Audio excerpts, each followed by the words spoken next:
YouTube లో చూసి భర్తను ఎలా చంపాలో ప్రియుడికి చెప్పిన భార్య, మద్యం తాగించి చెవులో పురుగుల మందు పోసి హత్య చేసిన ప్రియుడు.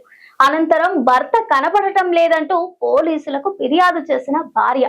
కరీంనగర్ జిల్లా కేంద్రంలోని గ్రంథాలయంలో స్వీపర్ గా పనిచేస్తూ తన భార్య రమాదేవి, 20 ఏళ్ల వయసు దాటిన కొడుకు, కూతుర్లను పోషిస్తున్నాడు సంపత్. భార్య రమాదేవి సర్వపిండి విక్రయిస్తుండగా తరచూ ఆమె వద్ద సర్వపిండి కోసం వచ్చి పరిచయం పెంచుకున్న కర్రె రాజయ్య.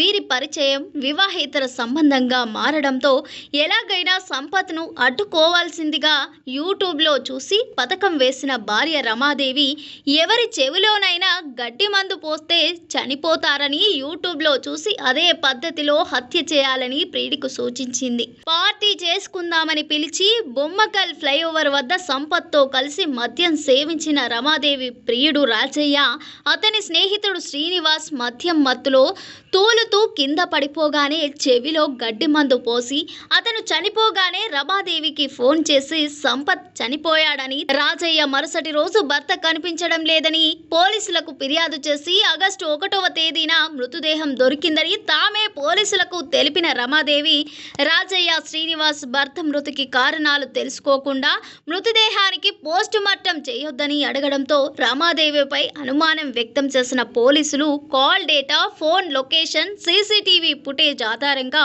అదుపులోకి తీసుకుని విచారించగా తామే హత్య చేసినట్టు అంగీకరించారు రమాదేవి, రాజయ్య, శ్రీనివాస్. దీంతో ముగ్గురిని అరెస్టు చేసి రిమాండ్కు తరలించారు పోలీసులు.